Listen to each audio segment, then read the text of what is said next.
Welcome to Unfold Data Science, friends. My name is Aman and I am a data scientist.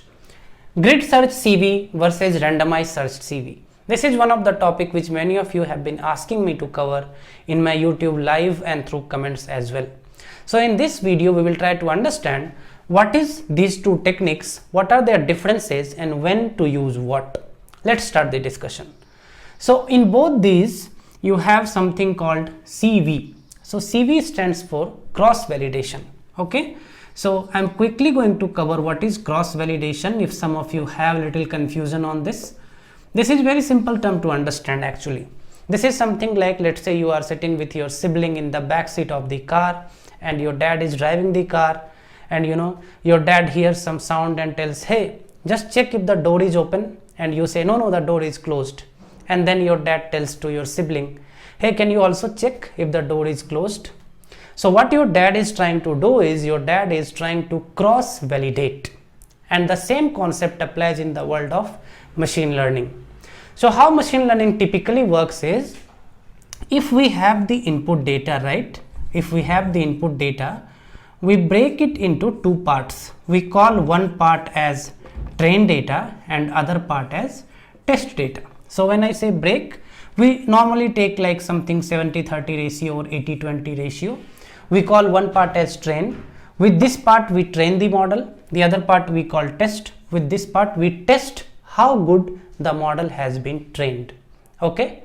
But what if we want to cross validate this again? What if we want to create multiple tests? So it is not possible to reduce the train size further. What I mean to say is, it is not possible to create one more test with another 30% sample and take that 30% out from here. In that case, what will happen is our training size will reduce, which is not good for machine learning. Okay.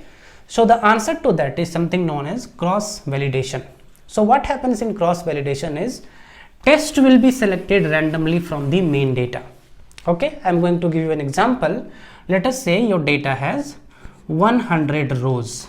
Okay, out of this 100 rows, you create 5 buckets of 20 rows each. Okay, so let us say 1 to 20, you call it bucket 1, 20 to 40. This is randomly selected. I'm just saying 20 to 40, but it is randomly selected. Okay, B1, B2 up to B5, right? So what happens in cross validation is, in one iteration your model will be fit on B1, B2, B3 and B4, and B5 will be treated as test. Okay, in the next iteration B5 will become part of the training and B1 will become test. In next iteration B1 and B5 both will become part of the training and B2 will become test, and similarly it will go on. So all these buckets of the data once will be in the test set. And what is the meaning of being in test set is, we are trying to test the accuracy of the model on that set. Okay, so what's happening here is, we are trying to know from various subsets of the data if the model is performing good. This concept is known as cross validation. Okay, now what is grid search CV and randomized search CV? In grid search CV, to understand grid search CV, let me give an example of what happens when you write in Python sklearn.randomForest, sklearn.randomForest for example, and you give your data, right? When you give your data to this machine learning algorithm random forest, then what happens is, there are some parameters which acts on this data. So what are these parameters? Let us say how many trees you want to fit in your random forest, correct? In your trees, what conditions you want to put? For example, maximum depth, right? Similarly, what selection criteria or tree splitting criteria you want to use? So criteria can be either Gini or entropy or whatever, right? I'm writing Gini here. Maximum depth I'm just saying 3, number of tree I'm just saying 10. Okay, so if I run random forest model without these, then also this model will run, there is no problem. The reason for that is, there are some default parameters defined in Python's sklearn using which this model will run. No problem if you don't give these things. But as a data scientist, when we run any model, we try to get the best accuracy and we try to get the best parameters for the model. So to get the best parameters of the model, what is the answer? The answer is something known as hyperparameter tuning. So these are models hyperparameter, and when we try to find the optimal values of these for our data, that is known as hyperparameter tuning, and these two packages help you to tune your model with hyperparameters. Okay, let us try to understand how these work. Now, as I told you, if I do not give these things, then also this model will run, but I want to try with different combinations to see what is the best combination for my model. For example, I want to try with 10 trees, 20 trees, 30 trees. I want to try with Gini and entropy both. I want to try with maximum depth 3 or maximum depth 4 both. I do not know which combination is best for my data. So I just want to try all these combinations. So what I do, I import this package. Okay, I import this grid search CV package, and in this package I just say, you know what, number of trees, try on 10 trees, 20 trees and 30 trees. Okay, maximum depth, try on 3 and 4 both. So when you say like this, what will happen is 10 and 3 will be one combination and 10 and 4 will be one combination. 20 and 3 will be one combination, 20 and 4 will be other combination. 33 one combination, 34 other combination.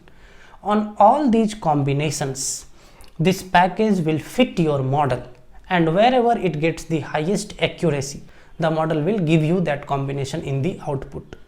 Why it is called as grid search CV? The reason for this is, if I plot, let us say here I am plotting tree, how many trees I want, and here I am plotting maximum depth. So here numbers will be like 10, 20, 30, here it will be 3, it will be 4, because here it's maximum depth and here we have tree. I'm just trying to tell you why it is called as a grid search CV. So 3 will be tried with all these combinations, 4 will be tried with all these combinations, similarly 10 will be tried with 3 and 4 both. So for all these data points, what is getting built here is a grid.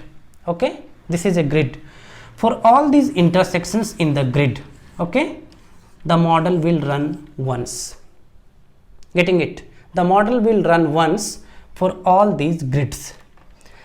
Now we are taking here just 2 of the hyper tuning parameters. What if we take 20 parameters like this? So the size of this grid will be multi-dimensional and the number of grids will increase. The meaning of that is the iteration of the model will increase. And remember, I told about cross validation. In cross validation, if you are setting CV is equal to 5, then in your data, one model means 5 models, which means 5 test sets will be separated and then it will be tested. What I mean to say here is, number of iterations is already high here, and when it works with CV to get the better accuracy, then number of iterations will be too high. Okay, so in your data, when there are many parameters to tune and your data size is big, then it is not advised to use grid search CV. When you use grid search CV, if your data size is small, when I say small, 1000, 2000, 10,000 records, if you have those many records, if you have limited number of columns, you can go for grid search CV. You can go for many iterations because you will be able to do that in given amount of time. But if there are like 10 million records and you try to run a hyperparameter tuning with grid search with cross validation, it is going to take a lot of time, and sometimes your computer might not support that as well. So the answer to that is randomized search CV.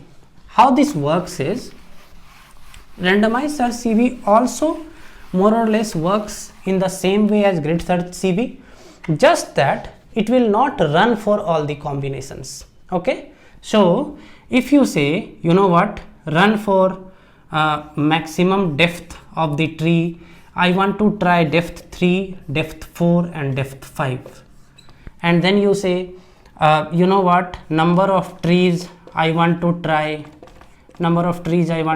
50 trees, 80 trees and 100 trees. So if you run in grid search, all the combinations like I pointed there, but here if you run in randomized search, it will randomly pick the values from these combinations. So how many combinations we are having here? Again, it will go here, this will go here. Similarly, those many grids, right? How many ever grids are there, those many combinations will be here. From these grids, from these combinations, only few combinations will be selected. Now, what is the mathematics behind which combinations will be selected? Number one, when you run a randomized search CV, you give a parameter saying number of iteration. Number of iteration is nothing but how many times you want to run the model. Very simple. If I want to run model 100 times, it will take 100 randomly selected combinations. If I want to run model 10 times, only 10 randomly selected combinations. But on what basis it will choose? So here we are giving 3 values, right? Out of these 3, 4 and 5, if it has to choose, let's say only one value, then which value it will choose?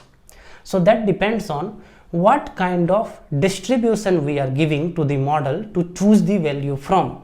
So what I mean to say you is, you also need to specify something known as choose from this distribution.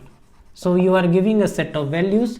Some values will be randomly chosen based on the argument what you have given for choosing the variables. So that is how randomized search is I would say smarter approach for hyperparameter tuning when you are working with a large data and large number of columns and also large number of parameters to tune. Okay, one more thing to understand here is, it is also advised in research papers that when your parameters, so here we are trying to tune 2 parameters, maximum depth and number of trees. So if you think that both your parameters have equal impact on the accuracy of your model, then you should go for grid search CV, because you do not want to miss anything from any parameter. But if you think that some of the parameters may have a lower impact on the target and some may have a higher impact, then randomized search CV tends to perform better because it randomly selects the combination. So this is how the difference between these two. When it comes to implementation, there is nothing fancy. You just give the, in a dictionary or in a list, you give your inputs to sklearn.gridsearch-cv, sklearn.randomized-search-cv. You just call the, from the output model, you call best model or best param, something like this. It will give you which combination is your best model. For example, if I give these two, it can say maximum depth is equal to 4 and number of trees is equal to 80 is your best combination. Once we know what is our best combination, we can retrain the model on this combination and finalize that model. So I'm sure you understood this part. If you have any doubts, write me in comment. So I'll show you, I was going to show you the neural network optimization, but before that, since I had not discussed this topic, I just thought of discussing this. So I'll continue with my neural network playlist and other knowledgeable videos. Till then, stay safe and take care.